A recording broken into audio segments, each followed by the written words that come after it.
heard the phrase, she's a daddy's girl. Is it just a cliche? A recent study finds that fathers may be hardwired to be more attentive and responsive to their little girls' needs than dads with sons about the same age. So Dr. Mary Beth how do you say your last name? Lardizabal. Lardizabal. You're a psychiatrist with Allina Health. Good morning. Good morning. This is fascinating research because it actually says that there's something different in a dad's brain when they interact with a little girl versus a little boy. Do you know what causes this?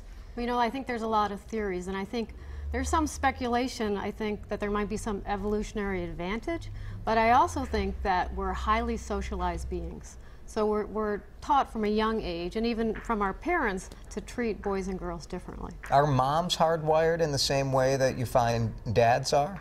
They actually are. We know that there's research that moms treat girls differently as well. So let's talk about some of the ways that dads treat their kids differently. Is there a language difference? Is it the way they interact with them?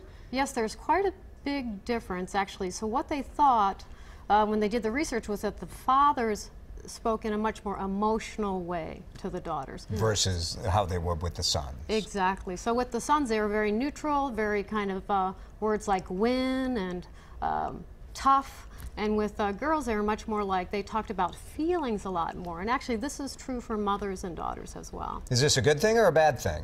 It could be either. Yeah, it really could be Here's either. the problem. Should they be treating their sons more like they're treating their daughters? Exactly, exactly. It's really important for us to teach children how to identify feelings and how to have feelings in a constructive, positive way. So this is probably something that when I was reading the study, dads don't know that they're doing this at the time. No. Is there any way to check yourself and say, okay, I think that maybe I am doing this a little bit in my household? I think we all need to be self-aware.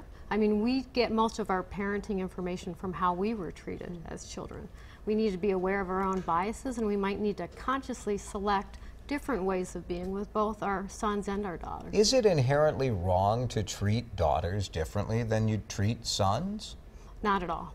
Not at all. We all do that. We all treat each other differently based on what we know, but we need to know our daughters. We need to know if they're interested in science and encourage their interest. That's where it becomes a problem, right? Yeah. If this bias that you bring to the table where you're only talking about feelings comes with it, with the other biases that maybe would be more harmful. Exactly. And boys need to know that they can talk about their feelings, that they can be sad, and girls need to know that they can express anger. Have they done any research on how it has impacted girls versus boys if you're growing up like in a household where there are boys and girls versus just boys? Like you've got two boys there, so you probably wouldn't notice any difference, you know, in how you would treat girls and boys. No, I don't know if there is actually a study like that. That would be a very interesting study. I also wondered if it would be interesting to have a new parent that has a first child, or if they treat their second or third child differently once they get some parenting experience. But the fact is that something happens that it's not just we're consciously treating people differently. We're somewhat hardwired. Unconsciously. It's unconscious. Very It's what we interesting. call implicit bias. Yeah, got to be aware of it. We all have it. And there's stuff we can do about it too. Dr. Lardizabal, thank you so much for coming in. Great, thank you.